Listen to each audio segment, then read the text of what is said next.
Bonjour, merci d'être là. Alors c'est vrai que c'est donc une séance du festival en présence de Levon qui va nous présenter donc ce film Moscovitch, mon amour. Il représentera le réalisateur qui n'a pas pu être là, mais bon, il a quand même bien contribué à ce travail-là. Évidemment, je lui passer la parole 2 petites minutes avant la projection. On aura par contre l'occasion de faire un long échange après la séance, donc restez pour avoir un échange avec lui. Je crois qu'il y a aussi quelques éléments à vous mentionner concernant des objets qui pourraient poursuivre l'aventure. Bonjour. J'étais là il y a quelque temps pour présenter un autre film que j'avais réalisé et je suis vraiment épaté par la qualité d'accueil et la qualité technique de cette salle. Je pense que vous allez avoir une magnifique projection. Je n'ai jamais vu mieux, franchement. Voilà, donc merci d'être là parce que c'est un film arménien. Vous n'avez pas souvent, à mon avis, souvent l'occasion de voir des films arméniens. Peut-être c'est le premier. Voilà. Après, on parlera aussi de l'Arménie, du cinéma arménien, et puis les sujets qui sont traités dans le film juste après, si ça vous intéresse. Oui, en fait, peut-être vous dites qu'est-ce que je tiens dans la main. C'est un livre qu'on avait écrit avec Esther Mann, qui est le co-scénariste de Moscovitch, mon amour, que vous allez voir. On a écrit un livre sur les danseurs sur corde en Arménie. C'est un roman sur un vieux monsieur qui est danseur sur corde. C'est une discipline qui n'existe qu'en Arménie, qui est en train de disparaître. C'est un art millénaire, 3 fois millénaire même, un peu mythique. Ce sont des gens qui dansaient sur la corde et malheureusement c'est en train de disparaître.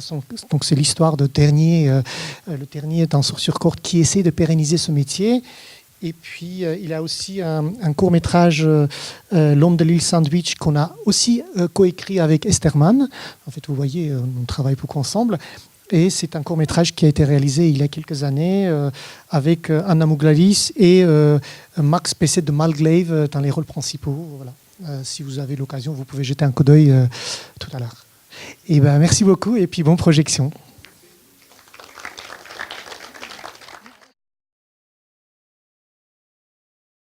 Voilà, donc un temps d'échange avec toi, Levon, sur ce film-là.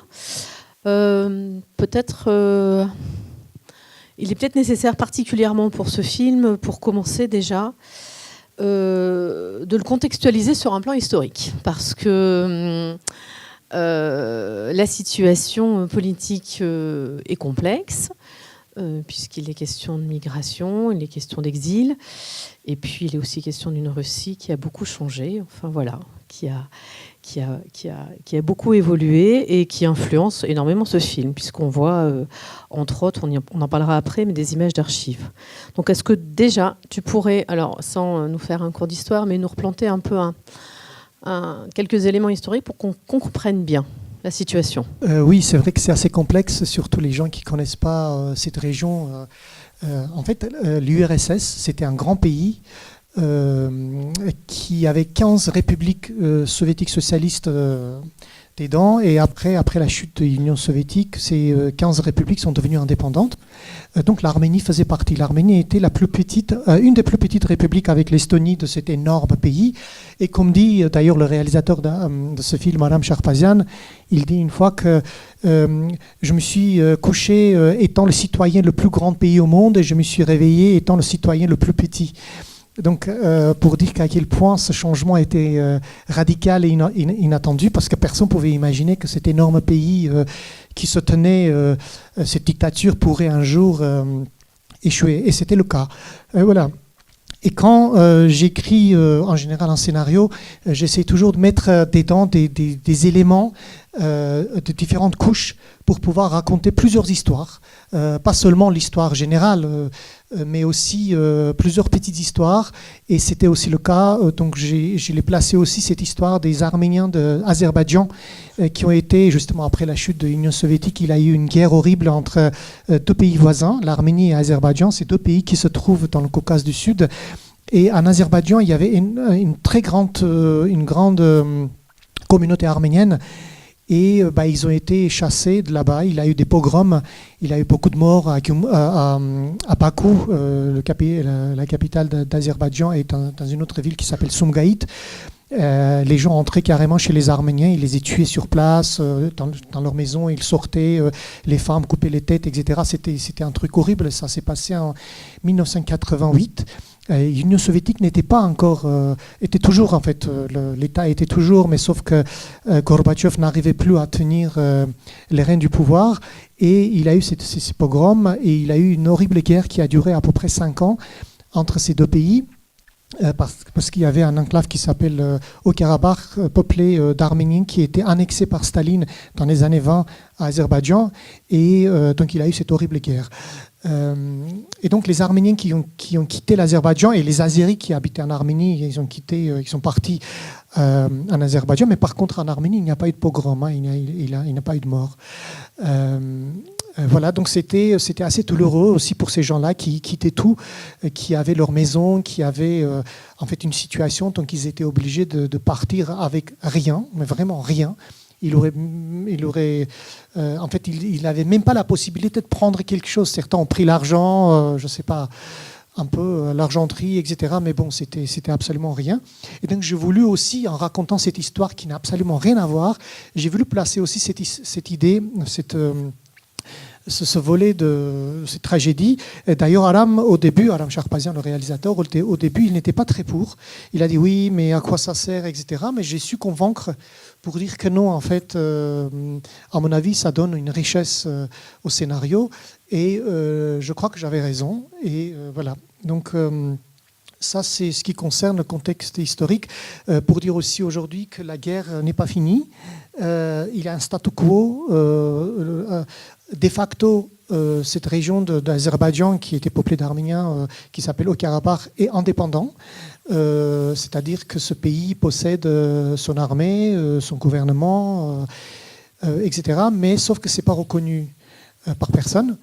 Et à la frontière, il a toujours des jeunes soldats qui tombent tous les jours, pas tous les jours, mais souvent par les tirs interposés, les snipers qui tirent, etc. Donc la situation est assez tendue et on a toujours peur que cette guerre peut démarrer à n'importe quel moment.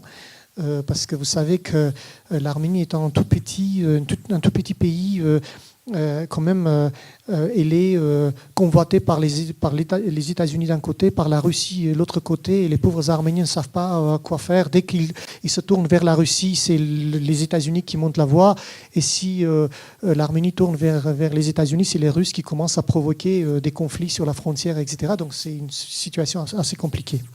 Voilà. D'accord. Alors, pour poursuivre sur cette même veine, finalement, la voiture, Moscovitch, c'est quand même aussi un lien avec Khrouchtchev, et c'est aussi le terreau, quand même, de ce film. Et parce qu'en fait, le rêve d'Amo, c'est de posséder cette fameuse voiture, d'où l'utilisation des images d'archives.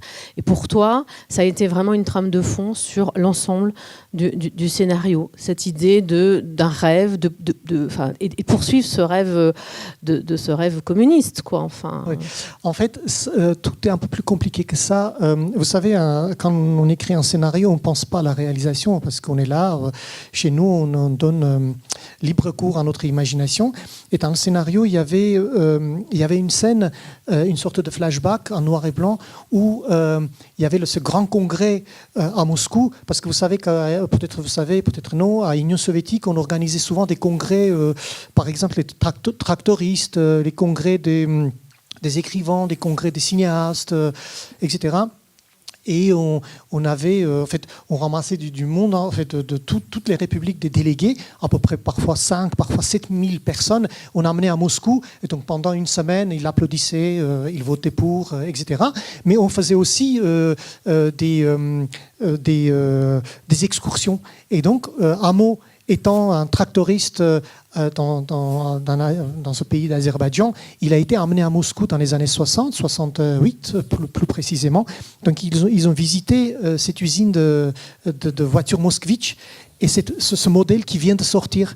Et donc il a vu cette Moskvitch, il est vraiment tombé amoureux de cette voiture et il a promis dans sa tête à sa femme qu'on va avoir cette voiture. Et surtout qu'à la clôture de ce congrès, Khrouchtchev pointe le doigt en faisant son discours, il pointe le doigt et il dit « Tavarish, camarade tractoriste, tu vas avoir absolument cette voiture un jour ». Et donc, c'est une promesse qu'il croit faite par Khrouchtchev lui-même. Et donc, il chérit cette idée pendant toute la durée de sa vie, espérant qu'un jour, il va avoir cette voiture. Et en fait, c'est un film sur les promesses non tenues, parce que l'Union soviétique, c'était cette idée d'un pays communiste était une grande promesse, hein, qu'on va construire une société superbe où tout le monde sera heureux, mais c'était absolument pas vrai. Donc c'était une... En fait, il y avait plusieurs promesses dans le film non tenu, donc c'est un film sur les promesses non tenues. Voilà. Même les nouveaux politiciens, vous avez vu, qui distribuent l'argent et qui disent oui, on va t'acheter, t'inquiète pas, demain matin tu auras ta voiture. Même ça, c'est pas tenu. Donc c'est propre aux politiciens de mentir, en fait. C'est une comédie parce que ça se termine bien, mais quand même, il y a une dimension toujours tragicomique. Je crois qu'il y a quelque chose du côté de l'espoir à la fin, parce que c'est quand même... T'en dis quelque chose de cette fin-là ? Oui, en fait, déjà, je sais que tout le monde pense que c'est assez tragique. C'est vrai, parce qu'il meurt.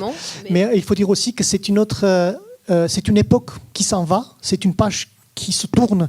Et en voyant les enfants courir à la fin, ça donne quand même l'espoir que cette nouvelle génération va vivre une autre vie, une vie meilleure. Et ce sera la même, ce sera pas absolument pas la même que le... C'est une autre promesse et on va voir si ce sera tenu ou non. Exactement. Oui, j'espère que ce sera tenu. Oui, et concernant les paysages, en fait, encore une fois, quand vous travaillez tranquillement chez vous, vous pensez pas trop au tournage. Et pour situer l'action, j'ai pris la carte de l'Arménie et j'ai trouvé un village très éloigné de partout dans les montagnes. Et j'ai pointé mon stylo, j'ai dit voilà, c'est là que ça va se passer l'action. Et manque de peau, ils sont allés tourner là-bas. Et c'est très loin de tout. Chaque jour, il faisait 2 heures de voyage dans la neige, etc., avec ces camions, comme vous avez vu dans la voiture, dans le film. C'était insupportable, en fait, pour l'équipe de tournage. Mais moi, je ne savais pas qu'il allait tourner là-bas. Et puis aussi, on a imposé qu'il y ait plusieurs saisons dans le film, parce que Esterman, qui aime beaucoup l'Arménie, qui connaît assez bien, la co-scénariste qui a travaillé avec moi. Et il voulait absolument qu'on ait les paysages arméniens dans différentes saisons. Et on s'est dit oui, c'est une bonne idée, mais sauf que pour le tournage, c'est un cauchemar. Parce qu'il faut tourner, il faut arrêter, il faut faire une pause, après recommencer 4 fois, parce qu'il y a 4 saisons. Mais ils ont réussi quand même. Mais je crois que, en fait, Esther avait raison, parce que chaque fois, en regardant le film, je me dis que quand même c'est beau, hein, quand même, malgré tout, malgré les difficultés, voilà. Et en fait, vous savez, encore une fois, le scénario et le film, c'est deux choses souvent complètement différentes, parce que l'auteur du film, c'est le réalisateur, c'est pas le scénariste. Même si le scénariste donne l'idée, plante le décor, l'histoire, etc., c'est le réalisateur qui est l'auteur du film. D'ailleurs, il a une histoire que je vais vous raconter. Il y a 2 rats qui sont en train de manger de la pellicule dans un studio de cinéma. Et puis, il y a un 3e rat qui s'approche, qui dit « Alors, les gars, alors il est comment ce film ?» Ils disent « Le scénar était meilleur, quand même. » Voilà. Et on pense toujours que le scénar est meilleur parce qu'il a quand même le contrainte de réalisation et de mise en scène et aussi l'argent. Et que toutes les idées qu'on a dans le scénario ne se trouvent pas à l'écran, malheureusement. Les enfants, quand même, pour revenir sur eux, ils ponctuent le film. Alors, c'est un côté très burlesque. Il y a des séances comme ça où ils courent beaucoup. Il y a vraiment aussi l'idée autour des enfants, alors de l'avenir, de la construction et d'essayer d'amener Hameau dans cette temporalité-là. Enfin, moi, je trouve c'est en ça où je trouve que le film, finalement, amène quand même, termine sur une pointe qui n'est pas si tragique que ça, puisqu'ils sont dans le présent. Alors qu'Hameau, il vit quand même énormément dans le passé, quoi. Exactement. En fait, c'est aussi, vous avez remarqué que souvent, c'est les enfants qui aiment ce vieux couple à construire le garage, à transporter des trucs, etc. C'est aussi pour dire que la différence entre les gens âgés et les gens jeunes, c'est que pour les jeunes, pour les enfants, il n'y a pas des a priori. Pour les gens, c'est pas un monsieur qui est venu d'Azerbaïdjan. Il n'y a pas ce racisme culturel de différence. Les enfants sont spontanés.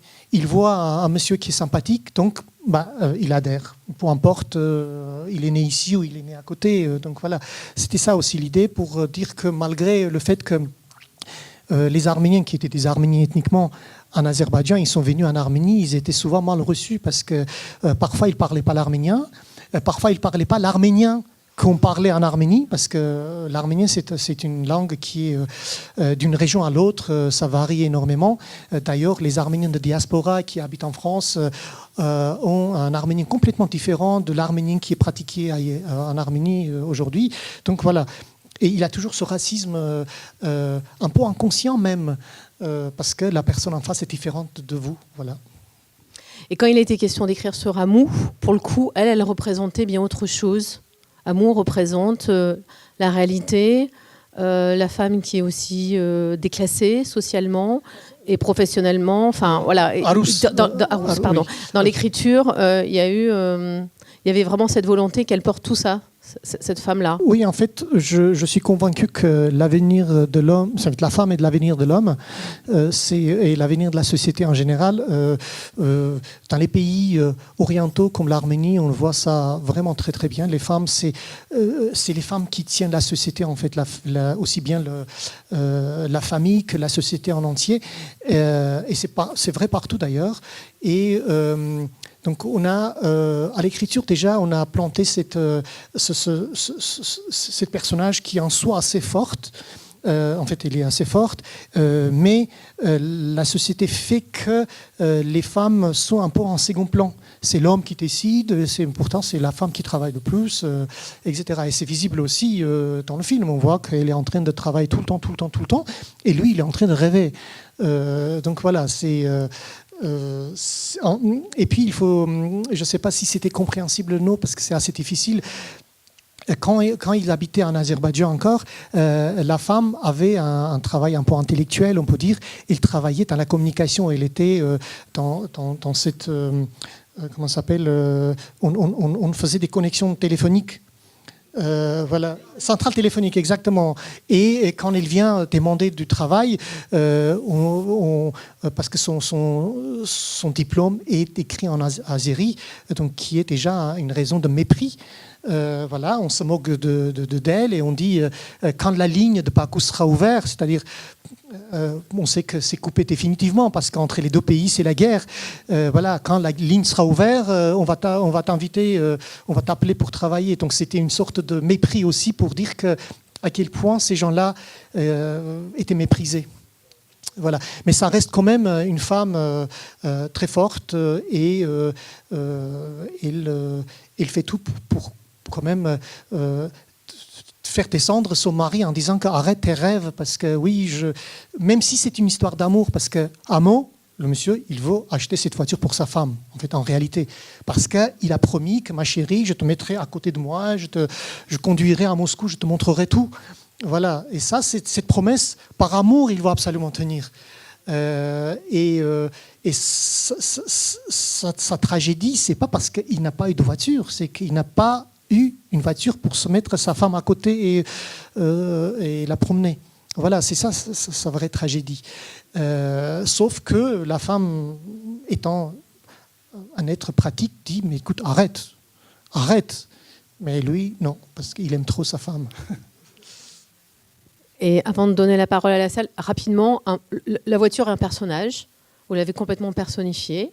On lui parle, on la chérit, on la lustre, on la prend en photo, oui. On lui fait des confidences, on en rêve. Enfin, là, vous avez vraiment poussé avec la co-scénariste cette idée-là, quand même, que c'est un vrai personnage, vraiment personnifié. Oui, parce que déjà, c'est une voiture un peu à part, parce que quand la voiture est sortie, il paraît que, en fait, j'ai lu beaucoup sur cette voiture. D'ailleurs, on a trouvé une chanson russe sur cette voiture. Ceux qui comprennent le russe, c'est trop drôle. En fait, on personnifie cette voiture déjà dans cette chanson. qui est une chanson de propagande qui dit que tu es la meilleure voiture au monde, déjà tu sors de l'usine et tu es déjà héroïquement sur les routes. En fait, c'est un peu bête comme chanson, mais quand j'ai écouté tout à fait par hasard, je ne connaissais pas, pourtant j'ai une culture soviétique, j'ai grandi à l'Union soviétique, et quand j'ai écouté cette chanson, mais j'ai trouvé ça hallucinant. J'ai dit, c'est bizarre qu'il a des chansons comme ça. Et voilà, donc j'étais très content, oui. Et voilà, en fait, au début, quand on avait écrit le scénario, oui, pour finir la phrase, c'est quand j'ai étudié un peu sur cette voiture, il paraît qu'il y avait énormément d'innovations technologiques très avancées. Il disait même que on est meilleur au monde au niveau technologique de cette voiture, etc. etc. Je ne sais pas quoi exactement. C'est un peu la mégalomanie quand même, voilà, un peu aussi, russe. sûrement. Peu, oui. Mais sauf que cette voiture était jolie, en fait. C'était, même au niveau de design, je crois qu'il disait que c'est quand même une avancée. Voilà. Et dans les premières versions, j'ai même mis une voiture sur le scénario, et c'était de couleur verte. Je ne sais pas pourquoi. Et après, on a dit non, rouge c'est mieux. Donc sur Photoshop, j'ai changé la couleur de la voiture sur la page titre du scénario. Et Aram, ils sont allés acheter une voiture et qui était verte. Ils ont repeint en rouge. Donc c'est-à-dire que tout ce qu'on a fait dans le scénario, ils ont fait en vrai en fait. C'est trop marrant. Quand même, ça se retrouve. On va vous donner la parole. Par contre, j'ai personne pour faire passer les micros. Je sais.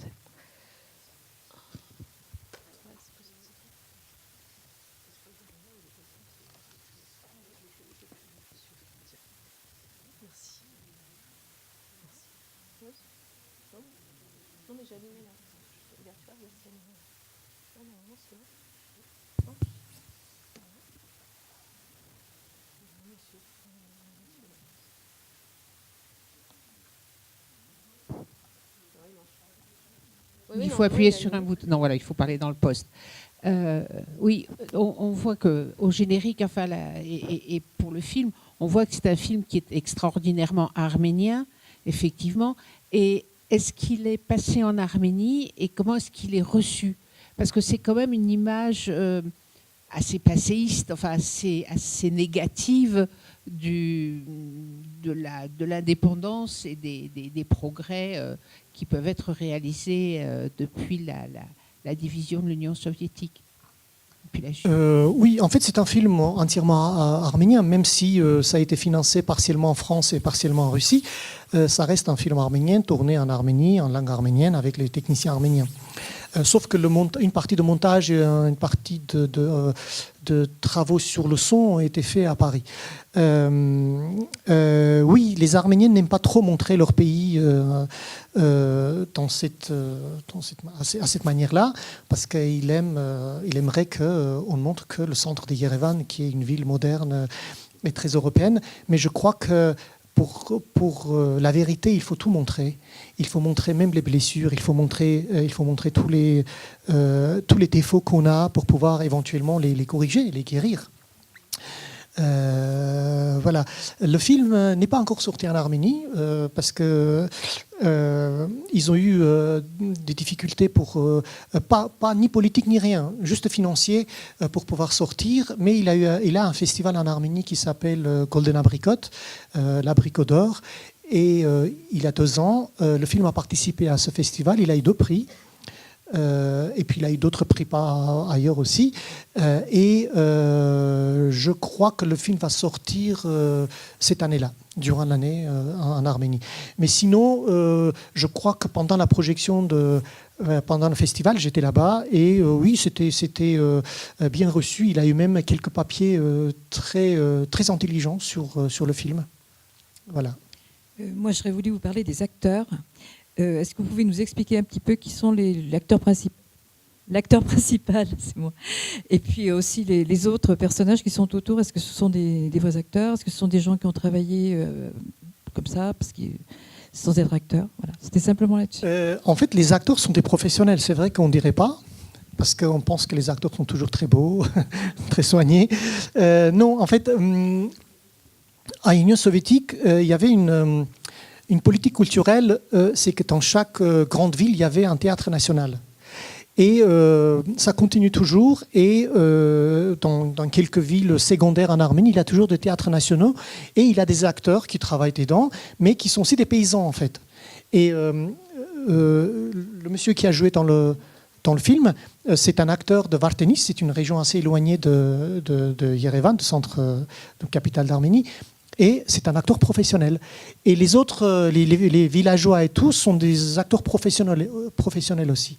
Mais par contre, dans les scènes, dans le marché, par exemple, quand on voit les figurants, ce sont des vrais gens de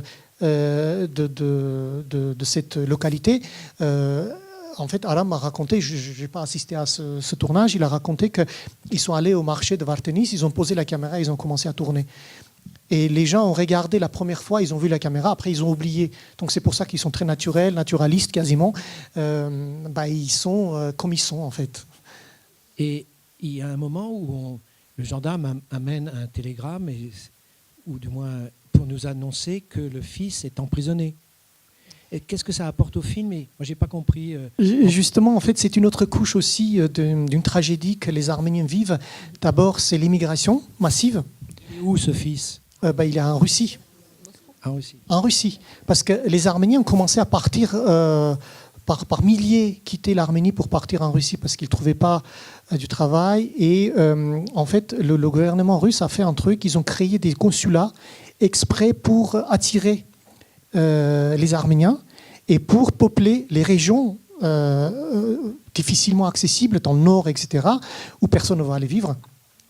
Et les Arméniens étaient obligés de partir pour pouvoir éventuellement gagner leur vie. C'est aussi, comme j'ai dit, que j'essaie de placer des histoires, de petites histoires. Et comme en Russie, ça reste quand même un pays assez nationaliste. Et les gens de Caucase ont très mal vu. Et parfois, en fait, à un moment donné, plus maintenant, mais à l'époque de Yeltsin, il y avait, mais vraiment c'était n'importe quoi. Dès qu'on voyait un Caucasien dans la rue, la police arrêtait, il fallait payer tout de suite $10. Et si vous ne payez pas $10, on vous amène au poste et ça va vous coûter $100. Et si vous ne payez pas $100, ils trouveront quelque chose pour vous garder 2 ans, 3 ans, 4 ans, parce qu'il y a énormément de crimes et on vous fait avouer un crime et vous restez en prison. C'est-à-dire que c'était un truc qui a duré à peu près 2-3 ans et c'était vraiment horrible. Il y a eu beaucoup de gens qui sont passés comme ça. C'est-à-dire chaque Caucasien qui sortait, papier ou pas papier, c'est pas ça la question. Hein. Vous pouvez être même citoyen de la Russie, mais si vous n'avez pas $10 dans votre poche, vous ne pouvez pas vous en sortir. Donc c'était une vraie tragédie. Mais les Russes, en fait, la société russe reste toujours assez nationaliste. Même étatiquement parlant, c'est soutenu, ce nationalisme. Mais à un moment donné, c'était vraiment n'importe quoi. Voilà. Et ce fils est arrêté. On dit que c'est une personne qui ne pouvait pas être, il pouvait pas mettre quelque chose il pouvait pas faire quelque chose de mauvais. Mais sauf qu'il a été arrêté justement pour cette raison-là. Et les Arméniens comprennent ça très bien. C'est vrai qu'ici c'est inimaginable, mais ça c'est malheureusement été vrai. Voilà. Moi c'est pas une question, c'est juste une remarque ou un témoignage. Alors d'abord, merci pour ce film et merci de venir nous en parler. Je voulais simplement dire que la scène précisément que vous avez évoquée, là, où ils sont dans leur maison, qu'il prend une assiette et qu'il monte dans une voiture imaginaire et qu'il fait visiter ceux qu'il avait vus, je sais pas, 20 ou 30 ou 40 ans auparavant. J'ai trouvé cette scène vraiment très très belle et très, très poétique. Voilà. Oui, justement, cette scène était l'âme du film, déjà sur scénario, et j'ai demandé à Aram de prêter vraiment attention à cette scène, parce que c'est l'illustration de leur amour, la seule illustration de leur amour dans le film, parce qu'ils sont assez pudiques. Il n'y a pas de... Non, justement, cette scène d'anniversaire, ça c'est la seule scène où on montre vraiment leur amour. Voilà, donc c'était déjà écrit. Ouais. Eh bien, voilà. Nous allons te remercier, Yvonne, d'être Merci venue beaucoup. ici pour nous présenter ce film. Et puis, à une prochaine aventure ici, parce que tu étais déjà venu il y a quoi? Il y a un mois. Donc, Je crois qu'il est à moi. Je suis prends- venu présenter un film que j'ai réalisé. tu Ici deviens même. un peu... Tu deviens un peu en résidence ici. En tous les cas, à bientôt, en tous les cas, avec un nouveau film. Et puis, on va devoir vous demander de quitter la salle parce que Festivage continue Merci beaucoup. pour d'autres films. Merci. Merci beaucoup.